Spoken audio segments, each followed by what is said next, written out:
ഈശോമിശിഹായ്ക്ക് സ്തുതിയായിരിക്കട്ടെ. പരിശുദ്ധ പരമ ദിവ്യകാരുണ്യം കൂടിക്കൊള്ളുന്ന പരിശുദ്ധ ദേവാലയത്തിലാണ് ഇപ്പോൾ നിൽക്കുന്നത്.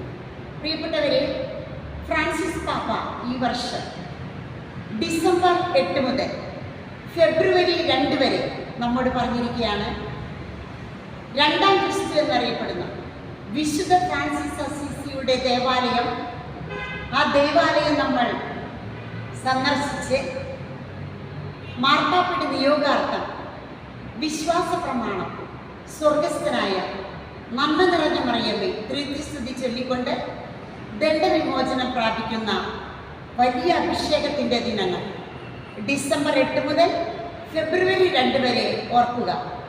പിതാവിൻ്റെയും പുത്രൻ്റെയും പരിശുദ്ധാത്മാവിൻ്റെയും നാമത്തിൽ ആമേൻ. സിസ്റ്റർ ഇപ്പോൾ ഇവിടെ നിൽക്കുന്നത് അസീസി പുണ്യാളൻ്റെ നാമധേയത്തിലുള്ള ഒരു ദേവാലയം സന്ദർശിക്കാനായിട്ട് വന്നിരിക്കുകയാണ്. ദണ്ഡവിമോചനം നിങ്ങളും ഇതുപോലെ ചെയ്യുക. ആമേൻ.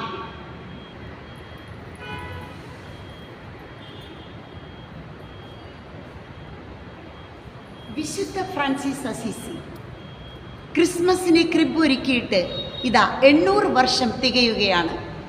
അസീസി പുണ്യാളൻ്റെ ദേവാലയം എവിടെയായാലും നമുക്ക് സന്ദർശിക്കാം. ആമേൻ.